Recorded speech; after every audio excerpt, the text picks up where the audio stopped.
You hurt them once, just once, and they never came back. Not because they stopped caring, but because you hit something most people never even knew existed. Stay with me for the next few minutes because what I am about to tell you is going to completely change how you see avoidant people forever. And honestly, it might change how you see yourself too. There is a secret running underneath every avoidant person you have ever met. A wound so deep they have built an entire personality around protecting it. And the moment you accidentally touch it, something happens inside them that is almost impossible to reverse. You become unforgettable. Not in a good way, not in a bad way.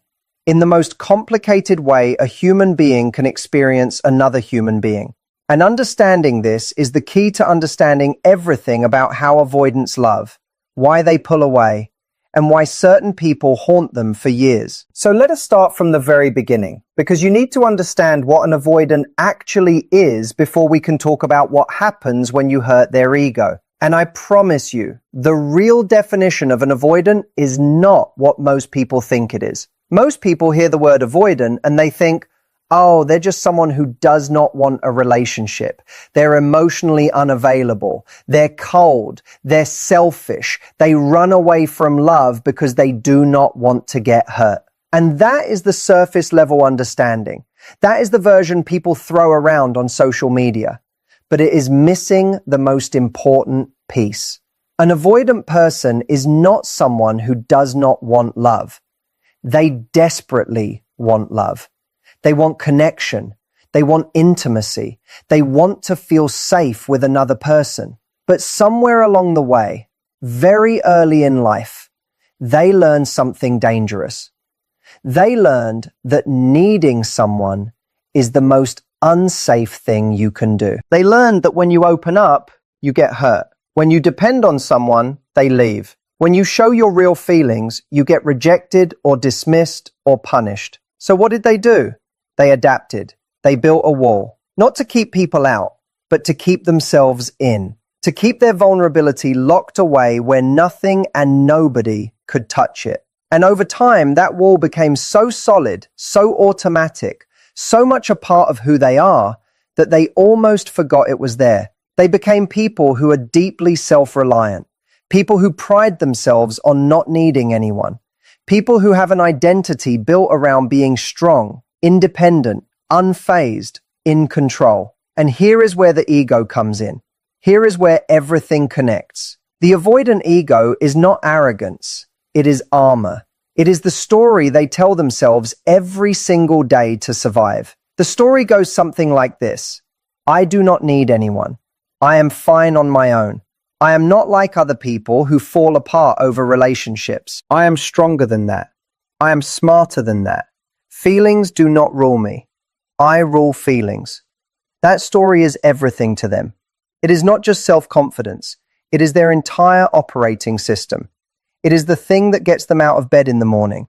It is the thing that makes them feel safe in a world where intimacy feels like a trap. Now imagine what happens when you crack that story, even for 1 second. That is what we are talking about today. That is the moment that changes everything between you and an avoidant person. And it happens in ways you would never expect. Because here is the thing. You do not have to do something dramatic to hurt an avoidant's ego. You do not have to cheat on them. You do not have to humiliate them in public. You do not have to say something cruel or deliberate. Sometimes all it takes is one small moment of indifference. One moment where you showed them you did not need them either. One moment where you did not chase them when they pulled away. One moment where you chose yourself. One moment where your attention went somewhere else. One moment where you genuinely did not care whether they stayed or left. And that tiny moment, that one flicker of indifference from you, lit something inside them that they cannot put out. Let me paint you a picture, and I want you to really feel this. Imagine an avoidant person. They are in a relationship or a situationship or whatever complicated thing they have allowed themselves to be in. And they have been doing what avoidants do. They have been pulling back a little, creating distance, testing the space. They do this because it makes them feel in control. When they pull back and you come running, It confirms something for them. It confirms that they have the power. It confirms that they are not the one who is going to get hurt. It confirms that you need them more than they need you. And that confirmation is oxygen for their ego. But then one day, you do not come running. You pull back too. Or worse, you seem genuinely okay. You seem lighter. You seem like you have found peace. You stopped texting first. You stopped making plans. You started living your life in a way that had absolutely nothing to do with getting their attention. And they notice. Oh, they notice. At first, they tell themselves it is fine. You are probably just busy. You are probably just doing this to play games. You will come back. They always come back. But then the days pass, and you still seem okay. And something starts to shift inside them. Something quiet and dangerous starts to stir. Because what you have just done, without even trying, without even planning it, is you have told their ego something it has never heard before. You told it you are replaceable. You told it you are not the one in control here. You told it, maybe I never needed you as much as you thought. And to an avoidant, that is not just rejection. That is an earthquake in the foundation of who they believe they are. Now let me go deeper because this is where it gets really interesting. The avoidant does not just feel hurt in the normal way people feel hurt. They do not cry about it right away. They do not call their friends and say, I think I am losing them. They do not send you a desperate message. Because remember, their whole identity is built around not being the one who needs, not being the one who chases, not being the one who falls apart. So what do they do instead? They suppress it. They go cold. They act like they are fine. They tell themselves they never cared that much anyway. They keep busy. They double down on their independence. They might even go and get attention from someone else just to prove to themselves that they are still the one with all the power. But here is the secret. Underneath all of that, in the quiet moments, when it is late at night and they cannot sleep, when a song comes on that reminds them of you, when they see something that makes them think of a conversation you had, in those moments, you are there. You are so there. You are living inside their head rent-free and they hate it. Not because they hate you, but because they cannot explain it. They cannot control it. And an avoidant hates nothing more than something they cannot control. You became a contradiction to them, and contradictions are irresistible to the human mind. You were supposed to need them more than they needed you. That was the deal. That was the order of things. But you broke the deal. And now their mind keeps returning to you, not with longing in the romantic way, but with something much more consuming. It keeps returning to you like an unsolved puzzle, like an open loop that never closed. Psychologists call this the Zeigarnik effect, the idea that our minds hold on to unfinished things far more strongly than finished ones. A completed story fades, an uncompleted one stays. And what you did when you walked away, or when you stopped chasing, or when you chose yourself, you made yourself an unfinished story in their mind. And now they cannot stop reading it. But there is another layer to this, and this is the part I really want you to sit with. When you hurt an avoidance ego, you do not just become someone they cannot forget. You become the person who proved their deepest fear was right all along. Because here is what most people do not know. Deep underneath the avoidance story of I do not need anyone, there is a much older story. A much more painful one. A story that says, if I love someone fully, they will eventually leave or disappoint me. If I open up, I will get hurt. If I let someone see the real me, they will not want to stay.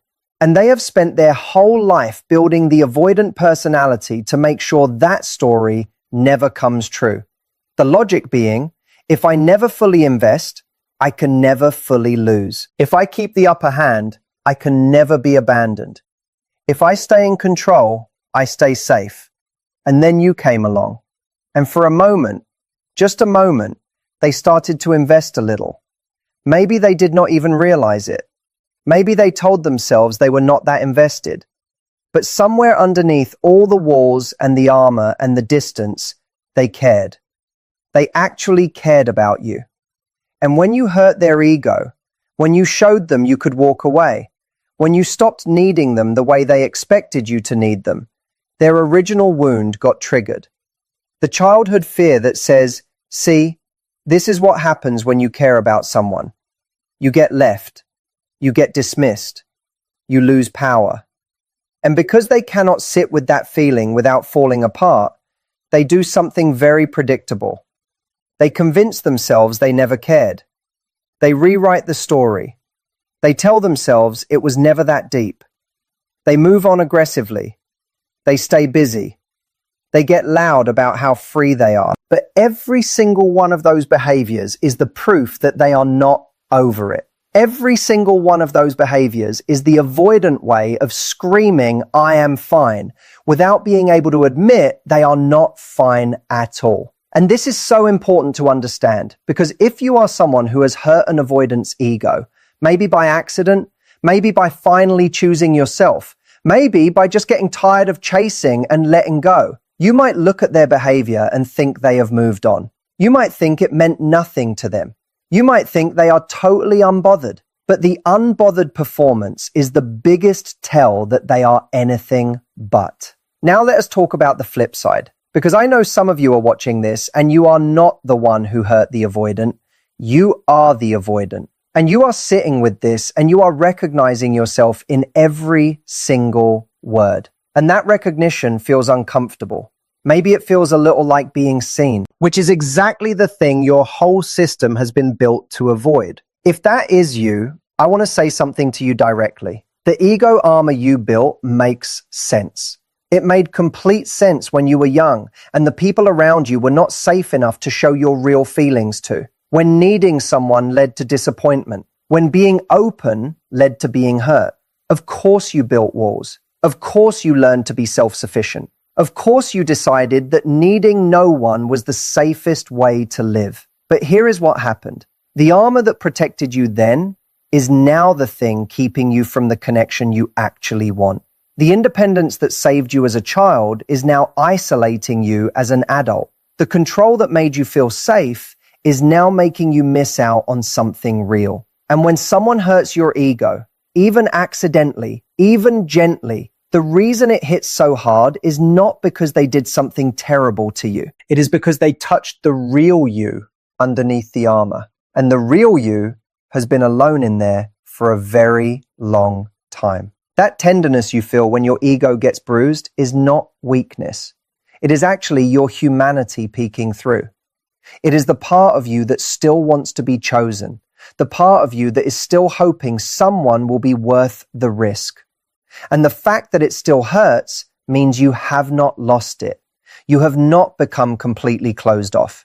There is still something in there that is very much alive. Now back to the dynamic between people and avoidance, because I want to talk about something that almost nobody discusses when it comes to this topic. There is a difference between hurting an avoidance ego and genuinely wounding an avoidant. And understanding that difference is the difference between becoming someone they cannot forget and becoming someone they resent. When you hurt an avoidance ego by accident, by choosing yourself, by walking away with dignity, by refusing to chase, by showing them you had a life and a sense of self that did not revolve around them, that is the thing that makes them remember you forever. That is the thing that plants a seed of respect and confusion and longing that never fully goes away. Because on some level, they know that you showed them something real. You showed them what it looks like to have self-worth. And even though it stings, even though their ego cannot stand it, a part of them admires it. But when you deliberately try to hurt an avoidant, when you play games specifically to make them feel bad, when you try to wound them as revenge for the times they wounded you, that is different. That is not strength. That is reacting from pain. And an avoidant can feel the difference. Not right away, maybe, but eventually. And when they realize that you were deliberately trying to hurt them rather than genuinely just having standards and moving on, it shifts something. The respect disappears. The longing calls. The unfinished puzzle in their mind gets a new label, and that label is not someone I lost, but rather someone who played games. So if you want to become unforgettable to an avoidant for the right reasons, you have to understand this. The most powerful thing you can ever do is not a tactic. It is not a game. It is not revenge. It is genuine self-possession. It is the real, authentic, from the inside out, non-negotiable belief that you have a life worth living and standards worth keeping. And that if someone is not fully choosing you, you are capable of choosing yourself instead. When that is real, when it is not performed but actually lived, it does something to an avoidant that no amount of game playing ever could. It shows them a mirror, and in that mirror, they see what they have been running from their whole lives. Someone who is safe enough to actually be real with. Let me tell you something about how an avoidant thinks about the people who did not chase them. Years down the line, when an avoidant has gone through several relationships, when they have watched people come and go, when they have sat in another situationship that looks exactly like the last one, their mind does not wander back to the people who chased the hardest. It does not romanticize the people who texted 50 times and begged and made it obvious they would accept any version of the avoidant, no matter how little they got in return. Their mind wanders back to you, the one who did not chase, the one who seemed genuinely okay, the one who had something in their eyes that said, I want this, but I do not need this. And that distinction makes all the difference in the world. And they think about you with this complicated mixture of emotion that they would never admit to out loud. There is longing in it. There is regret in it. There is what if in it. And there is this quiet, unspoken, deep down recognition that what you had was different, that you were different, that how you treated yourself was different from what they had seen before. And that recognition becomes a kind of haunting. Now, here is a question I want you to think about. And this is the part where things get really important. Why does any of this matter? Why does it matter that an avoidant cannot forget you? What is the actual point of understanding this? Because I think a lot of people consume content about avoidance, and they are secretly hoping that if they do the right things, if they understand the avoidant enough, if they hurt their ego in exactly the right way, the avoidant will come back. The avoidant will change. The avoidant will become the partner they always wanted. And I have to be honest with you, because being dishonest would be the easy thing to do. And I am not interested in the easy thing. Understanding an avoidant is not a strategy to get them back. It is a strategy to understand what you are dealing with. Those are two very different things. An avoidant person who has not done the work on themselves, who has not confronted their attachment wound, who has not decided they actually want to be in a secure, reciprocal, emotionally available relationship, that person cannot give you what you need, no matter how unforgettable you are to them. They can miss you and still not choose you. They can think about you for years and still never reach out. They can have deep feelings for you and still sabotage anything real the moment it starts to require true vulnerability. Knowing this does not mean you should give up on every avoidant person you have ever loved. It means you should be clear-eyed about what you are hoping for and what you are willing to accept while you wait for something that may or may not ever come. Because the real question is not, how do I make an avoidant never forget me? The real question is, what do I want my life to look like? And is waiting for an emotionally unavailable person to maybe one day become available the life I actually want? I want you to sit with that. Not because the answer is always leave. Sometimes avoidants do the work. Sometimes they choose to grow. Sometimes the relationship is worth being patient for. But only you can decide that. And you can only decide it clearly if you are not operating from a place of hoping your patience will be their transformation. Let me now tell you something about the rare cases where an avoidant does change. Because they do. Not all of them, but some of them. And understanding what makes the difference is worth knowing. The avoidants who grow are usually the ones who experience a moment they cannot rationalize away. A moment that breaks through all the armor and leaves them standing face to face with what they have been running from. And often that moment is losing someone who genuinely did not need to stay. Someone who had a full life and real standards, and who left not as a manipulation, but as a simple, quiet, dignified recognition that they deserved more. That kind of loss does something to an avoidant that nothing else can do, because it is not dramatic enough to dismiss as the other person being crazy or unstable. It is not loud enough to make the avoidant feel like the victim. It is just clean and real and honest. And it leaves them in a silence that is very hard to fill with excuses. In that silence, some avoidants start asking different questions. Questions like, why does this keep happening?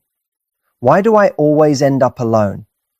Why do I push away the people who are actually good? And when they start asking those questions sincerely, when they sit in a therapist's office, or they read the right book, or they have the right conversation with themselves in the mirror, real change becomes possible. Not guaranteed, but possible. And here is the beautiful and slightly painful truth about all of this. The thing that is most likely to push an avoidant toward that kind of growth is not someone chasing them desperately. It is not someone accepting less and less until they have nothing left. It is someone like you. Someone with enough self-respect to say, I am not doing this dance anymore. Which means the most loving thing you can do for an avoidant is sometimes the thing that feels the most like giving up on them. Now I want to bring the focus back to you. Because in all this talk about avoidance, your experience matters too. If you've been involved with an avoidant, whether in love, friendship, or something undefined, ask yourself honestly, what has it cost you? The constant uncertainty, overthinking every text, shrinking your needs so they don't pull away, living for brief moments of warmth followed by coldness. Over time, that emotional cost becomes exhausting. And here's the truth. That cycle is not love. It's an anxious attachment response that starts to feel like connection because the relief after distance becomes addictive. You are not weak for falling for an avoidant. The chemistry is real. The connection can feel incredibly deep. But often, the potential is more real than the follow-through. And many people end up living inside that painful gap. So what do? First, get clear about what you actually need in a relationship, not what you can tolerate. What truly makes you feel secure, chosen, and loved. Consistency, communication, emotional availability. Be honest about it. Second, work on your own attachment patterns. Avoidants often feel irresistible to people with anxious attachment because the push and pull feels familiar. But healing changes that. As you become more secure, chaos becomes less attractive, and consistency starts feeling more valuable than mystery. And most importantly, you cannot love an avoidant into healing. No amount of patience, understanding, or self-sacrifice can fix wounds they are unwilling to face themselves. Real change has to come from them. The avoidance behavior was never proof that you were not enough. Their distance was about their fear of vulnerability, not your worth. In fact, the people avoidants struggle to forget are often the ones who made them feel something real. So stop measuring your value through someone else's inability to receive love fully. If you loved openly, deeply, and honestly, that is not weakness. That is courage. And maybe the real power is not in getting an avoidant to choose you. Maybe the real power is becoming someone who chooses themselves so fully that they no longer need to chase people who cannot meet them halfway. That is the person avoidants remember. Not because they played games, but because they were real. And real people are rare.